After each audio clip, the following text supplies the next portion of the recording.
여러분들이 좀 페이지 좀 적어 주셔야 되는데요. 37페이지 가시면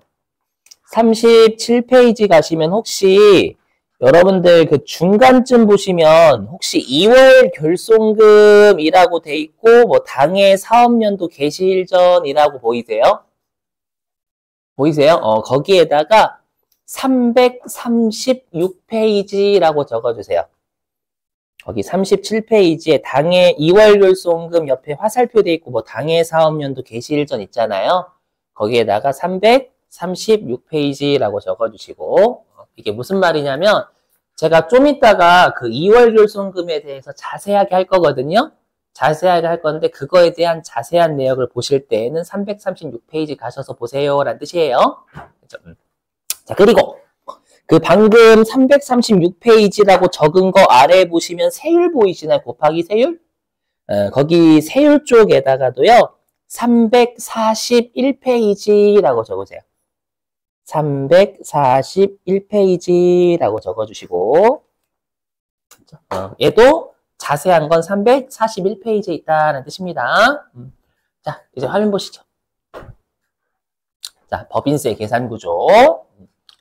자, 우리가 어저께 법인세의 계산구조를 나타내는 서식이 법인세, 과세표준 및 세액조정계산서라고 했죠. 그렇죠?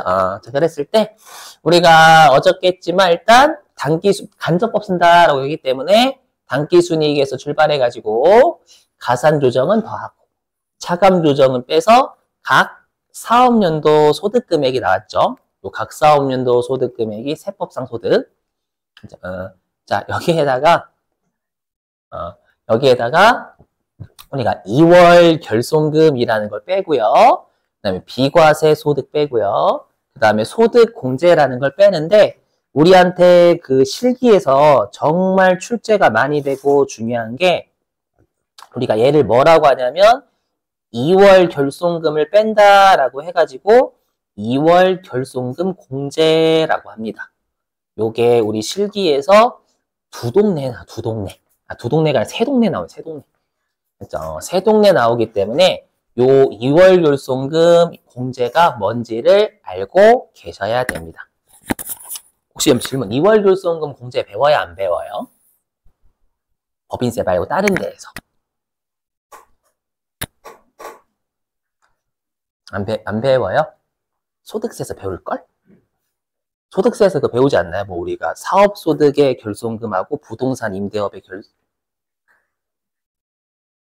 자, 보실게요. 우리 그럼, 자, 보실게요. 자, 뭐냐면. 오래되시면 잊어버릴 수도 있어요. 소득세 배우신 지 얼마 안 되셨으면 기억나실 수 있지만, 예. 지금 제가 하는 건 장난하려고 하는 거예요, 여러분들. 수업 분위기 딱딱하면 재미없으니까.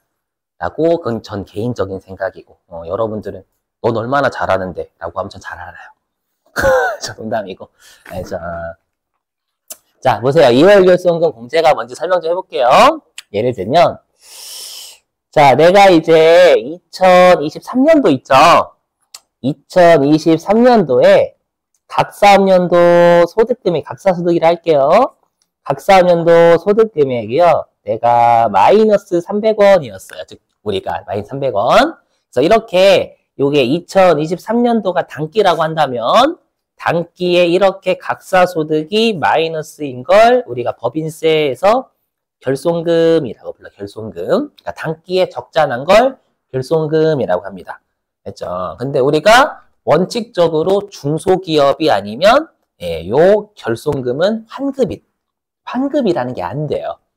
환급이라는 게 일단 안 되고요. 반대로 2024년 이후라고 할게요. 이후. 됐죠? 그러니까 차기 이후란 뜻입니다. 차기 이후. 자, 차기 이후에 각 사업연도 소득 금액이 예를 들어가지고 1,000원이다라고 가정해볼게요. 1,000원. 그렇죠? 그럼 각 사업연도 소득 금액이 이렇게 플러스면 이때는 1,000원에 대한 세금을 내야 돼요. 그럼 내 입장에서 많이 억울하잖아요. 그렇죠? 왜냐하면 단기에 적자 봤을 때에는 돌려주지도 않았으면서 갑자기 차기 이후에 각 사업연도 소득 금액이 플러스면 세금 내라 라고 하면 정말 양아치잖아요. 그렇죠? 그래서 어떻게 하냐면 이렇게 단기에 결손금 있죠. 얘를 차기 이후로 넘기는 걸 우리가 2월 결손금이라고 부릅니다. 결손금을 2월 시키는 거니까. 그렇죠? 결손금을 2월 시켜가지고 차기 이후에 각 사업연도 소득금액에서 뺄 수가 있어요. 이렇게. 그렇죠? 이렇게 빼는 걸 2월 결손금이 공제가 되는 거잖아요. 빼지는 거잖아요. 얘를 2월 결손금 공제라고 합니다. 그렇죠? 그럼 이렇게 하면 우리가 2024년도 이후에는 그러면 이제 700원에 대한 세금을 내면 되는 거죠. 이해되시겠어요? 이게 2월 결손금인데 이게 지금 제가 든 사례만 놓고 보면 결손금은 2월이 무제한되나? 아니다라는 거예요. 이 2월 되는 시점에 제한이 있습니다. 이거를 외워주셔야 돼요. 왜냐하면 말문제로 정말 많이 내거든요. 소득세든 법인세든 말문제. 그래서 말문제용이 있고 실기용이 있어요.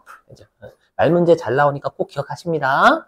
왜냐하면 자, 이게 2008년도 이전 있죠. 이건 소득세도 똑같습니다. 2008년도 이전, 항상 이전이면 그 년도 포함이에요. 2008년도 이전에 발생한 결손금은 5년간만 2월됩니다. 즉 2013년도까지만 2월돼서 2013년도까지의 각 사업연도 소득금액 플러스에서 뺄 수 있다라는 뜻이고, 그 다음에 2009년부터 2019년 있죠. 2009년부터 2019년도에 발생한 결손금은 10년간 2월이 되고요.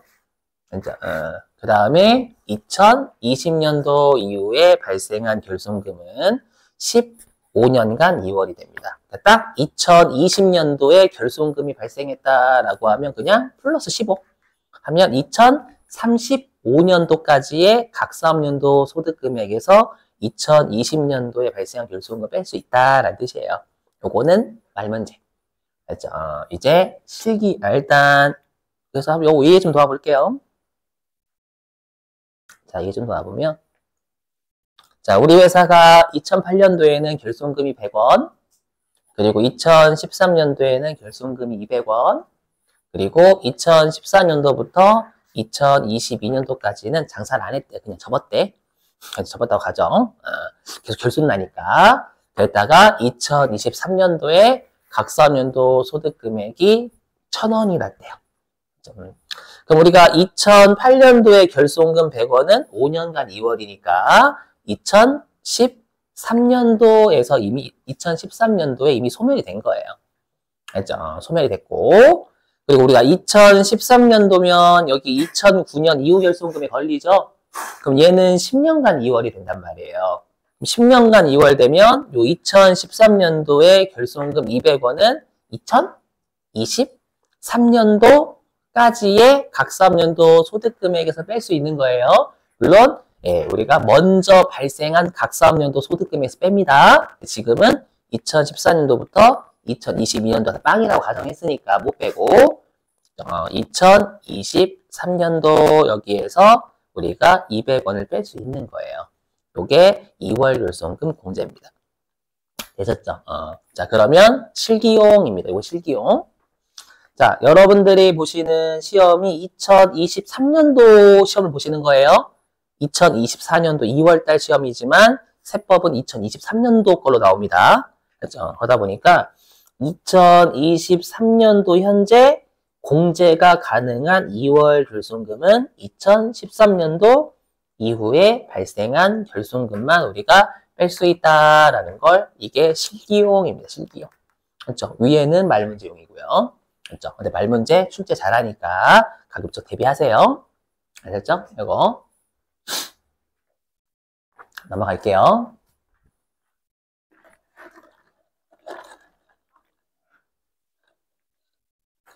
자, 그리고 우리 항상 세법은 과세 표준이 세금을 부과할 때 기준이 되는 금액을 과세 표준이라고 하거든요. 항상 모든 세법이 과세 표준이라는 용어 씁니다. 요 과세 표준에다가 세율을 곱해요. 자, 근데 이 세율을 외우셔야 돼요. 왜 외우셔야 되냐면 얘는 재무회계용이에요. 재무회계용. 무슨 말이냐? 여러분, 우리가 재무회계 결산 있잖아요, 결산. 결산 때 우리 법인세 등 해가지고 법인세 등 얼마인지 주잖아요, 시험에서는. 그죠? 세무 1급은 안 주는 경우가 더 많아요. 왜 안 주냐면 법인세를 배우니까. 니들이 계산해 라는 뜻이거든요. 그렇죠? 그러기 위해서는 여러분들이 이 과세 표준이 얼마까지는 몇 프로고 이런 세율을 암기를 하고 계셔야 돼요. 그죠? 그래서 여러분들 위해서 준비했어요. 짠, 저기. 짠. 원하지 않는, 그죠? 수요는 없는 공급. 그렇죠? 공급만 할게요. 수요는 없지만. 자, 어떻게 돼 있냐면, 우리가 과세 표준 있죠? 과세 표준이, 요거 과세 표준이에요. 여기다 쓸게요. 여러분, 혹시라도 또 어려우실 수 있으니까, 여기 과세 표준이라는 뜻입니다. 자, 과세 표준이요. 요게, 자세한 건 341페이지 보시면 돼, 나중에. 예. 과세 표준이 2억 이하까지는 9%예요. 맞죠? 그리고 2억 초과분부터 200억까지는 19%입니다. 좀 짜증나게 10%, 20% 이렇게 하면 되지. 그죠? 그리고 나머지는 혹시라도 선생님 저는 법인세를 다 씹어먹고 싶습니다. 해가지고 나는 친구한테 가서 자랑하고 싶다. 자, 들어봐. 뭐냐면 친구한테 가가지고 친구가 들어봐. 내가 법인세율을 다 외우고 있다. 자, 2억까지는 9%, 2억 초과 200억 이하 19%, 200억 초과는 했더니 친구가 그러는 거예요. 야, 그거 네이버 검색하면 다 나와. 됐죠? 되시겠죠? 그러니까 세법을 씹어먹고 싶으신 분은 다 외우시고 우리 시험은 여기까지만. 빨간색 친 것만. 알죠? 자, 근데 오해하시면 안 돼. 이거 가끔씩 오해하는 분들이 계시더라고요. 요거 아니에요. 자, 예를 들어 볼게요. 이게 아니야. 자, 예를 들어 가지고 과세 표준이요. 경우 1. 요거 아니에요. 경우 1이 과세 표준이 2억이래요. 그러면 얘는 우리가 세율이 9%가 되겠죠. 그죠? 9%. 네, 이렇게 되면 우리가 1억 8천만이란다. 1,800만 원이잖아요. 맞죠? 근데 경우 2. 만약에 내가 과세 표준이 2억 100원이래. 극단적 가정에서 2억 100원이면 19%예요? 이렇게 하면 네, 갑자기 요게 3,800만 원 나와요. 웃기지. 내가 소득은 100원밖에 소득은 100원밖에 안 벌었는데 세금은 두 배 이상을 내야 돼. 말이 안 돼요, 이거. 알죠? 그래서 오해하시면 안 됩니다. 요거 이렇게 해요. 어떻게 하냐면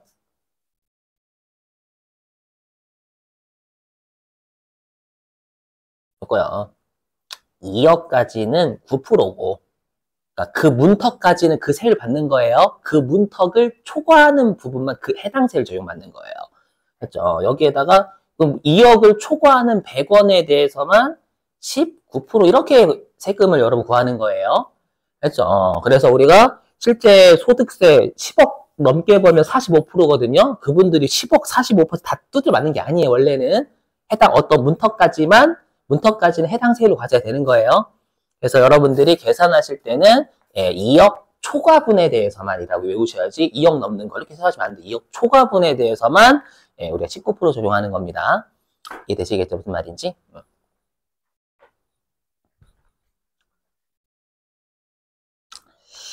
자, 이렇게 되고요. 자, 근데 또 조심하실 게 있어요.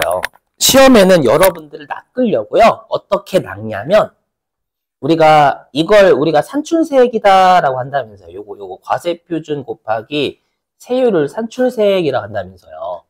맞죠? 시험에는요. 어떻게 주는 경우가 있냐면 1번 경우 줄 수도 있고요. 아니면 요거 좀 지우고 할게요. 1번 경우로 줄 때 과세표준으로 주거나 아니면 2번 경우로 주면 산출세액을 줘요. 근데 어떤 분들이 계시냐면 과세표준을 주던 산출세액을 주던 9% 이걸 때리는 분들이 계신다. 여기에 1,800만 원 나 9%라고 배웠다. 이것도 또 9%를 곱하는 거야. 뭐 어떻게 되는 거다? 아주 지읒되는 거다. 그러니까 과세표준을 주면 세율을 곱하는 게 맞지만 세액을 줬는데 다시 거기에 세율을 곱하면 난리 나는 거예요. 그러니까 문제 과표인지 세액이 잘 보셔야 돼. 깜짝 놀랐다니까? 진짜. 그래서 제발 과표인지 세액은 잘 보셔야 돼요. 과세표준은 세율 곱하기 전이고 산출세액은 세율 곱한 후예요. 그렇죠? 그러니까 산출세액에다 다시 세율 곱하시면 안 돼요. 그래서 조심하시고. 자, 그리고 이제 여기 우리가 세액 감면 세액 공제는 그냥 지금은 세금을 빼주는 거다. 알죠? 근데 이게 중요한 게 있어요. 뭐가 중요하냐면 여기다 쓸게요. 우리가 세액 감면하고요. 세액 공제는 물론 세액 감면은 없지만 법인세에만 존재해요. 무슨 말이냐면 지방소득세에는 존재하지 않습니다.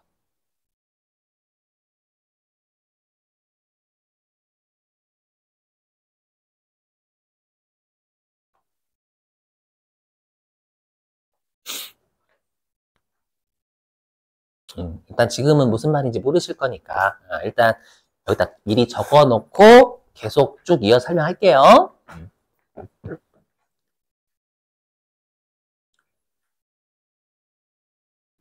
자, 여기 보세요. 자, 그리고 뭐 여기 가산세, 감면분 추가 납부세액은 그냥 무시하시고 뭐 가산세 더 내는 거고 추가 더 내는 거고 자, 이렇게 하면 우리가 총 부담세액이 나오는데 계정법 알고 계셔야 돼요. 왜냐면 시험에서는 여기에다가 숫자를 적어주는 경우도 있어요. 그냥 아예 대놓고. 그렇죠? 그럼 계정법을 외워주셔야 돼요. 이 총 부담세액이 뭐냐면 법인세 비용입니다. 요 총 부담세액이 법인세 비용입니다. 근데 문제가 있어요, 여러분들. 그럼 질문 좀요. 우리 그 재무회계 결산 있잖아요. 재무회계 결산 때, 우리 재무회계 결산 때요. 법인세 비용이라는 계정 과목 써요. 법인세 등이라는 계정 과목 써요. 법인세 등이에요, 등. 왜냐면 법인세만 딸랑 내는 거 아니거든. 맞죠? 왜냐면 여기에다가 지방소득세 내야 돼요, 여러분들. 맞죠? 그래서 우리가 실제로 12월 31일 날 분계 이렇게 끊잖아요. 어떻게 끊냐면 12월 31일 날 차변에 법인세 등입니다. 맞죠? XXX 하고 그 다음에 기존에 납부한 선납세금 빼잖아요. 맞죠? XX 해가지고 대변에 미지급 세금 이렇게 잡는단 말이에요. 12월 30일 맞죠? 이렇게 잡는단 말이에요. 맞죠? 그럼 여기 있는 법인세 등 있죠?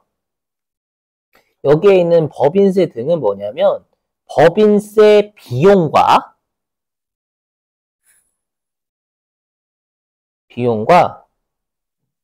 법인 지방소득세, 법인분 지방소득세를 더한 개념이거든요. 여기까지 되시겠어요? 근데 문제가 있어요. 제가 뭐라고 했냐면 여러분 이렇게 알고 계신 분들 계세요. 법인세의 10%가 무조건 법인분 지방소득세다. 아닙니다. 이것 때문에 그래요. 이것 때문에.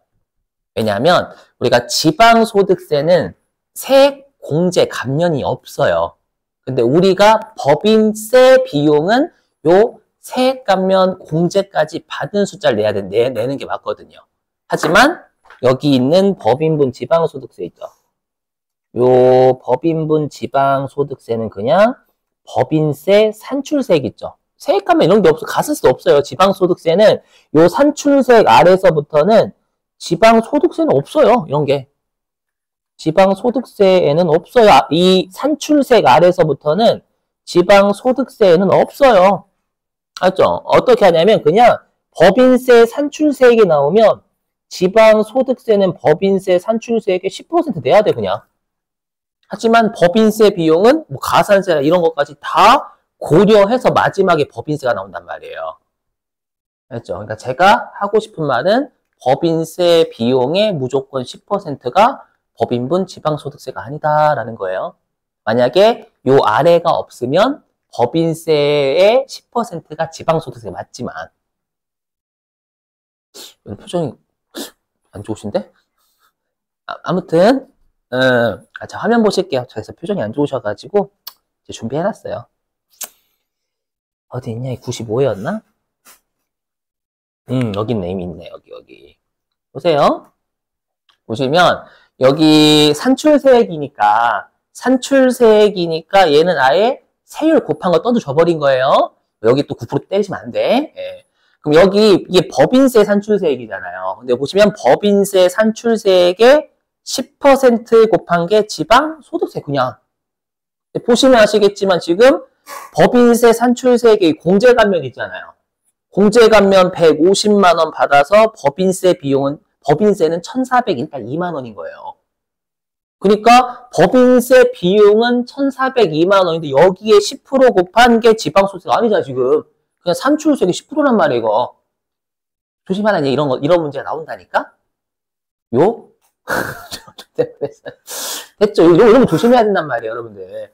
아셨죠? 그리고 여기 기납부세액은 이미 여러분들 알고 계시는 뭐 중간예납이든 원천징수든 알죠? 이렇게 기납부세액을 던질 수도 있는 거고 선납세액 80만 원. 알죠? 조심. 아이고 뭐야 지워졌어. 아무튼 녹화 중이니까 다행. 어디 갔냐?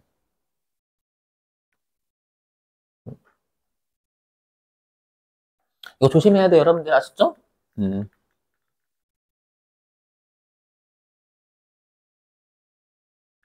지워졌지만 이해는 되시겠죠? 자, 그리고 우리 기납부세액을 빼잖아요. 그러니까 선납세액을 대변으로 빼는 거예요. 왜냐면 기납부세액, 선납세액을 빼니까 분계로 따지면 자산을 빼야 되니까 대변으로 까는 거예요. 그렇죠? 요게 선납세금 개념이고 우리 방금 봤던 중간예납하고 원천징수만 시험에 낼 거예요. 수시부가는 안 낼 겁니다, 시험에. 자, 요렇게 하면 얘가 차가감 납부세액이고 미지급 세금 개념은 맞지만 엄밀히 얘기하면 정확하게는 법인세 비용 미지급이죠. 법인세 비용 미지급 세금이에요. 여러분들 뭔 개소리지? 법인세 비용 미지급 세금 뭐야? 지방소득세도 안 낼 수 있잖아. 그러면 아까 지금 하는 법인세 비용에 대한 미지급 세금과 지방소득세에 대한 미지급 세금을 더한 게 총 미지급 세금이 되는 거예요. 조선말 이해 되시겠어요? 됐죠? 자, 그러면 이제 여러분들한테 실제 그 문제 좀 맡기고 맞힐게요. 맞힐게요 아니고 한번 해볼게요. 자, 어디냐면은 여러분들이 세모 조정을 한번 해보시는 거예요. 어디로 가주시냐면 일단 좀 끄고